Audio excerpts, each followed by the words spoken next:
અંકલેશ્વરના તાડફળિયા વિસ્તારમાં જુગાર ઉપર એલસીબીએ દરોડા પાડીને 10 ઈસમોને ₹1,80,000 રોકડા અને 11 મોબાઈલ સાથે ₹3,54,000નો મુદ્દા માલ જપ્ત કર્યો છે. અંકલેશ્વર શહેરના તાડફળિયા વિસ્તારમાં તળાવની દિવાલ પાસે ખુલ્લી જગ્યામાં ચાલી રહેલા જુગારધામ ઉપર ભરૂચ એલસીબીની ટીમે દરોડો પાડી મોટી કાર્યવાહી કરી છે. મળતી માહિતી મુજબ પોલીસને બાતમી મળી હતી કે અંકલેશ્વરના વિજય વસાવા અને સલીમ ઉર્ફે લંગડા દ્વારા બહારથી જુગારીઓને બોલાવી જુગાર રમાડવામાં આવી રહ્યો છે. બાતમીના આધારે ભરૂચ એલસીબીની ટીમે સ્થળ ઉપર દરોડો પાડતા જુગાર રમતા કુલ 10 ઈસમોને ઝડપી પાડવામાં આવ્યા હતા. પોલીસ દ્વારા સ્થળ ઉપરથી ₹1,80,000 જેટલી રોકડ રકમ તથા 11 મોબાઈલ ફોન મળી કુલ આશરે કિંમત ₹3,54,000નો મુદ્દા માલ જપ્ત કરાયો છે.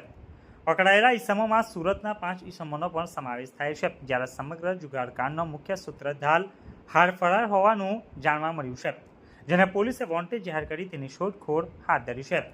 સમગ્ર મામલે આગળની કાર્યવાહી અંકલેશ્વર એ ડિવિઝન પોલીસ મથકને સોંપવામાં આવી છે, જ્યાં વધુ તપાસ હાથ ધરાઈ રહી છે.